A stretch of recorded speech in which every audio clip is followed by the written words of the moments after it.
प्रश्न। वायु प्रदूषण की परिभाषा, स्रोत एवं वायु प्रदूषकों के प्रकार स्पष्ट कीजिए। 1. वायु प्रदूषण की परिभाषा। वायुमंडल में अवांछित, हानिकारक तथा विषैली तत्वों जैसे गैस, धूल, धुआं, रासायनिक कण आदि की मात्रा का सामान्य स्तर से अधिक हो जाना, जिससे मानव स्वास्थ्य, पशु पक्षियों, वनस्पतियों तथा पर्यावरण पर प्रतिकूल प्रभाव पड़े, वायु प्रदूषण कहलाता है। अर्थात जब वायु की प्राकृतिक संरचना जैसे नाइट्रोजन 78%, ऑक्सीजन 21% आदि असंतुलित हो जाती है और उसमें हानिकारक तत्व मिल जाते हैं, तो वो प्रदूषित हो जाती है। वायु प्रदूषण के स्रोत। वायु प्रदूषण के स्रोत मुख्यतः दो प्रकार के होते हैं। क. प्राकृतिक स्रोत, नेचुरल सोर्सेज। ज्वालामुखी विस्फोट, राख एवं विषैली गैसें वायुमंडल में फैलती हैं।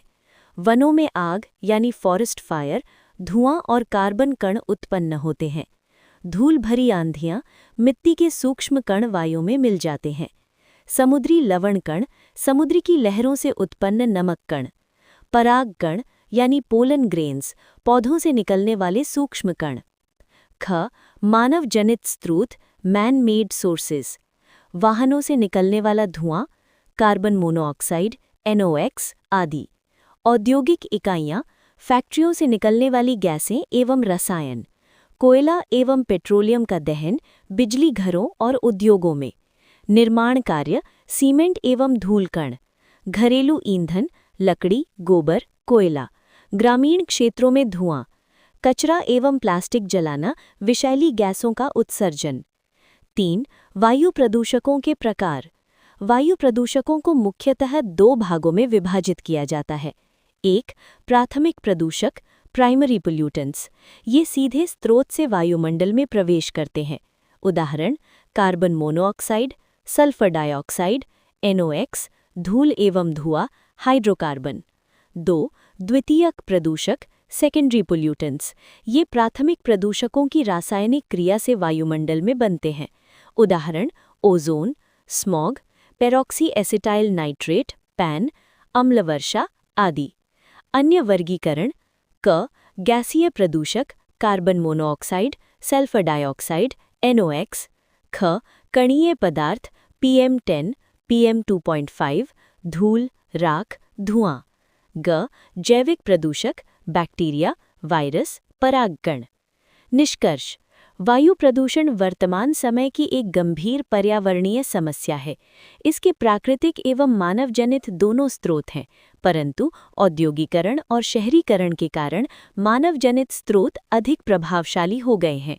वायु प्रदूषण के विभिन्न प्रकार के प्रदूषक मानव स्वास्थ्य, पर्यावरण एवं जलवायु पर गंभीर प्रभाव डालते हैं, अतः इसके नियंत्रण हेतु उचित उपाय करना आवश्यक है। प्रश्न: वायु प्रदूषण के मानव स्वास्थ्य पर प्रभाव तथा वायु प्रदूषण के नियंत्रण एवं रोकथाम के उपाय लिखिए। परिचय: वायु प्रदूषण वर्तमान समय की एक गंभीर पर्यावरणीय समस्या है। औद्योगीकरण, शहरीकरण और वाहनों की बढ़ती संख्या के कारण वायु की गुणवत्ता निरंतर खराब होती जा रही है। प्रदूषित वायु का सीधा प्रभाव मानव स्वास्थ्य पर पड़ता है। भाग 1: वायु प्रदूषण के मानव स्वास्थ्य पर प्रभाव।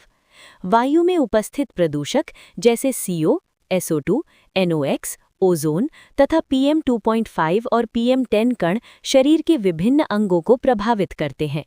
1. श्वसन तंत्र पर प्रभाव: दमा, अस्थमा, ब्रोंकाइटिस, फेफड़ों का संक्रमण, सांस लेने में कठिनाई, फेफड़ों के कैंसर का खतरा। सूक्ष्म कण PM2.5 फेफड़ों की गहराई तक पहुंचकर गंभीर रोग उत्पन्न करते हैं। 2. हृदय संबंधी रोग, उच्च रक्तचाप, हृदयघात, रक्त संचार में बाधा। प्रदूषक कण रक्त में मिलकर हृदय को प्रभावित करते हैं। 3. कार्बन मोनोऑक्साइड का प्रभाव। कार्बन मोनोऑक्साइड रक्त में हीमोग्लोबिन से मिलकर ऑक्सीजन की आपूर्ति कम कर देता है। सिर दर्द, चक्कर आना, अधिक मात्रा में मृत्यु तक हो सकती है। 4. आंख, नाक और गले में जलन, आंखों में जलन और लालिमा, गले में खराश, नाक में एलर्जी। 5. बच्चों और बुजुर्गों पर प्रभाव।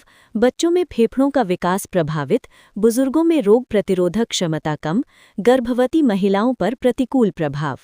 6. कैंसर का खतरा। लंबे समय तक प्रदूषित वायु में रहने से फेफड़ों एवं अन्य अंगों के कैंसर का खतरा बढ़ जाता है। भाग 2. वायु प्रदूषण के नियंत्रण एवं रोकथाम के उपाय। वायु प्रदूषण को रोकने के लिए व्यक्तिगत, औद्योगिक और सरकारी स्तर पर उपाय आवश्यक है। 1. वाहनों से प्रदूषण नियंत्रण। सीएनजी एवं विद्युत वाहनों का उपयोग, नियमित वाहन सर्विसिंग, प्रदूषण जांच प्रमाण पत्र अनिवार्य, सार्वजनिक परिवहन को बढ़ावा।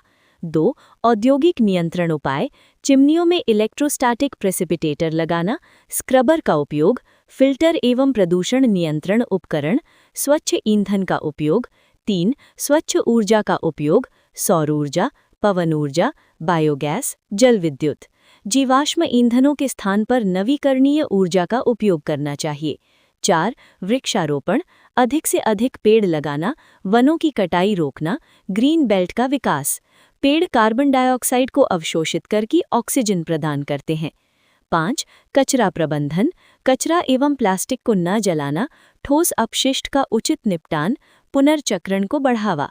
6. जन जागरूकता, पर्यावरण शिक्षा, प्रदूषण नियंत्रण नियमों का पालन, सामुदायिक सहभागिता। 7. सरकारी नीतियाँ, कड़े प्रदूषण नियंत्रण कानून, औद्योगिक उत्सर्जन की सीमा निर्धारित करना, राष्ट्रीय स्वच्छ वायु कार्यक्रम (NCAP) जैसी योजनाएं। निष्कर्ष: वायु प्रदूषण मानव स्वास्थ्य के लिए अत्यंत हानिकारक है। ये श्वसन रोग, हृदय रोग और कैंसर जैसी गंभीर समस्याएं उत्पन्न करता है। इसलिए इसके नियंत्रण के लिए स्वच्छ ऊर्जा का उपयोग, औद्योगिक नियंत्रण, वाहन प्रदूषण नियंत्रण और वृक्षारोपण अत्यंत आवश्यक है। यदि हम समय रहते प्रभावी कदम उठाएं तो स्वस्थ और स्वच्छ पर्यावरण सुनिश्चित किया जा सकता है।